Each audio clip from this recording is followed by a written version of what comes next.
Dinesh class channel में आपका स्वागत है। इस वीडियो में देखेंगे कक्षा 10 का सामाजिक विज्ञान का जो सब्जेक्ट होता है उसमें एक अर्थशास्त्र बुक होता है, उसका ऑब्जेक्टिव। इसमें टोटल 7 पार्ट होता है जो आपको स्क्रीन पर दिखाया जा रहा है। इस सातों पार्ट का बारी बारी से पूरा ऑब्जेक्टिव का आंसर देखेंगे, तो वीडियो में बने रहिए लास्ट तक और पूरा क्वेश्चन का आंसर देखिए। जैसा कि देखिए ये विषय सूची भी दिखाया गया है। ये विषय सूची है पूरा 1 से 7 पार्ट का और पार्ट का नाम भी दिया गया है। तो चलिए हम पहला क्वेश्चन की तरफ पहला पार्ट को देखते हैं। पहला पार्ट है और पहला क्वेश्चन देख लीजिए। दिया हुआ है, पहला है कि निम्न को प्राथमिक क्षेत्र कहा जाता है। इसमें से किसको प्राथमिक क्षेत्र कहा जाता है? तो कृषि क्षेत्र को कहा जाता है। इसका जो आंसर होगा ख। दूसरा क्वेश्चन है, इनमें कौन से देश में मिश्रित अर्थव्यवस्था है? तो मिश्रित अर्थव्यवस्था अपने भारत में ही है। इसका आंसर ग सही हो जाएगा। तीसरा है, भारत में योजना आयोग का गठन कब किया गया था? तो भारत में जो योजना आयोग का गठन हुआ था 15 मार्च 1950 को हुआ था, तो इसका आंसर हो जाएगा क। चौथा प्रश्न है, जिस देश का राष्ट्रीय आय अधिक होता है वह देश कहलाता है? तो विकसित कहलाता है। इसका आंसर होगा ख।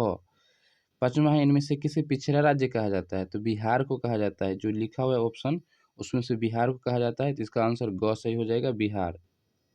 अब आ गया पार्ट 2। पार्ट 1 खत्म हो गया। पार्ट 2 का पहला क्वेश्चन है, सन 2008 और 9 के अनुसार भारत की औसत प्रति व्यक्ति आय कितना है? तो इसका जो आंसर है 25,494, यानी इसका आंसर हो जाएगा ख। दूसरा है, भारत में वित्तीय वर्ष कहा जाता है? तो जो वित्तीय वर्ष स्टार्ट होता है, ये सब प्रश्न बहुत बार परीक्षा में पूछा गया है, बार बार बोर्ड एग्जाम में पूछा जाता है। यानी क्वेश्चन है, भारत में वित्तीय वर्ष कहा जाता है? तो कहा जाता है 1 अप्रैल से 31 मार्च तक को कहा जाता है। यानी इसका जो ऑप्शन होगा ये ग सही होगा। तीसरा प्रश्न है 2 पार्ट का, भारत में किस राज्य का प्रति व्यक्ति आय सबसे अधिक है? तो गोवा का है। इसका आंसर घ सही हो जाएगा। चौथा है, बिहार के किस जिले का प्रति व्यक्ति आय सर्वाधिक है?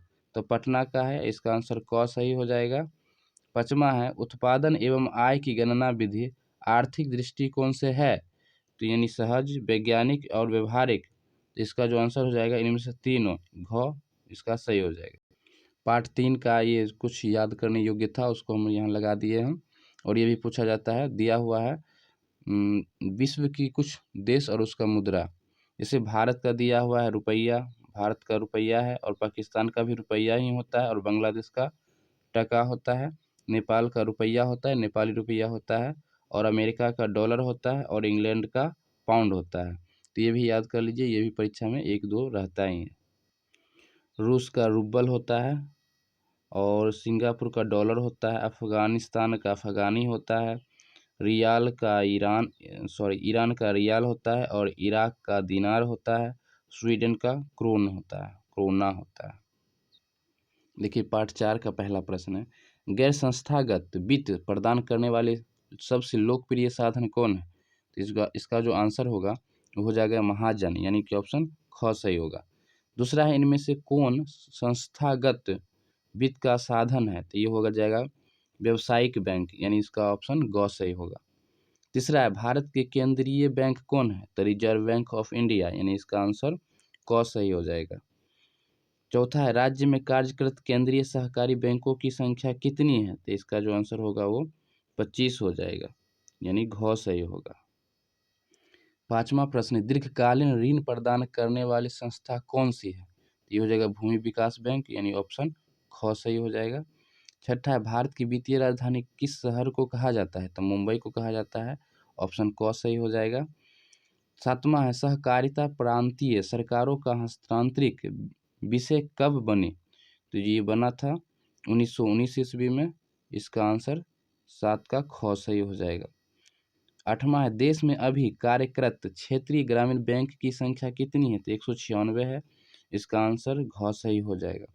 नौवां है, व्यावसायिक बैंक का राष्ट्रीयकरण कब किया गया? तो ये किया गया था 1969 ईस्वी को, यानी इसका ऑप्शन ग सही हो जाएगा।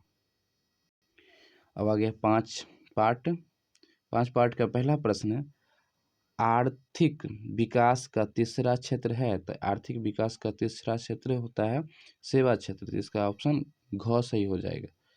दूसरा है मानव पूंजी के प्रमुख घटक कितने हैं, तो 5 होता है, इसका ऑप्शन ग सही हो जाएगा। तीसरा है कौन बीमारू राज्य नहीं है, तो कर्नाटक नहीं है इसमें से, तो ऑप्शन इसका ग सही हो जाएगा। चौथा है कौन सेवा गैर सरकारी है, तो मॉल सेवा, इसका ऑप्शन ग सही हो जाएगा, मॉल सेवा।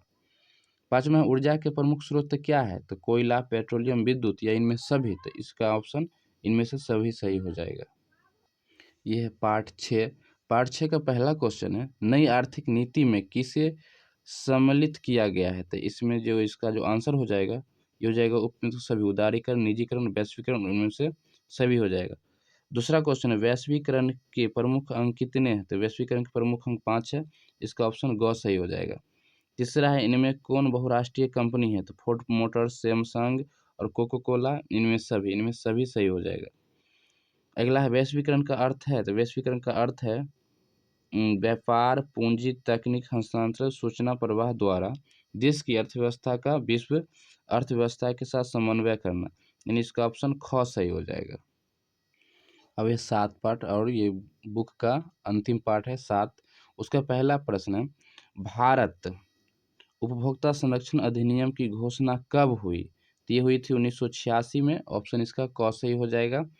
दूसरा प्रश्न दूसरा है उपभोक्ता अधिकार दिवस कब मनाया जाता है, तो ये मनाया जाता है 15 मार्च को, यानी उसका ऑप्शन जो ख सही हो जाएगा 15 मार्च। तीसरा है राष्ट्रीय उपभोक्ता हेल्पलाइन नंबर क्या है, तो ये है 1811 और 4000, इसका ऑप्शन ग सही हो जाएगा। चौथा प्रश्न है स्वर्ण भूषणों की परिशुद्धता को सुनिश्चित करने के लिए किस मान्यता प्रदान चिन्ह का आवश्यक होना होता है, कहता है इसमें किसको देखकर सोना की शुद्धता करते हैं, तो हॉलमार्क, इसका जो ऑप्शन ख सही हो जाएगा, हॉलमार्क। पांचवा यदि किसी वस्तु या सेवा का मूल्य 20 लाख से अधिक तथा 1 करोड़ से कम है तो उपभोक्ता शिकायत करेगा, तो ये करेगा राज्य आयोग में करेगा, ऑप्शन इसका ख सही हो जाएगा। छठा है उपभोक्ता द्वारा शिकायत करने के लिए आवेदन शुल्क कितना लगता है, तो इनमें से कोई नहीं हो जाएगा, कोई शुल्क नहीं लगता है। इस तरह से हम 1 से 7 पार्ट तक का ऑब्जेक्टिव का जो प्रश्न था उसका हल देख चुके हैं। इसी तरह से सामाजिक विज्ञान और सब्जेक्ट का कक्षा 10 यानी क्लास 10th का सभी विषयों का ऑब्जेक्टिव देखने के लिए चैनल का आप सब्सक्राइब कर दीजिए। हम सभी विषयों का ऑब्जेक्टिव इसी तरह से डालते रहेंगे। ये वही सब प्रश्न है जो परीक्षा में बार बार 2 साल 3 साल पर रिपीट होते रहता है, और ये बुक से ही होता है, अधिकतम क्वेश्चन बुक से ही रिपीट होता है। चलिए तो फिर मिलते हैं अगले प्रश्न और अगले वीडियो में।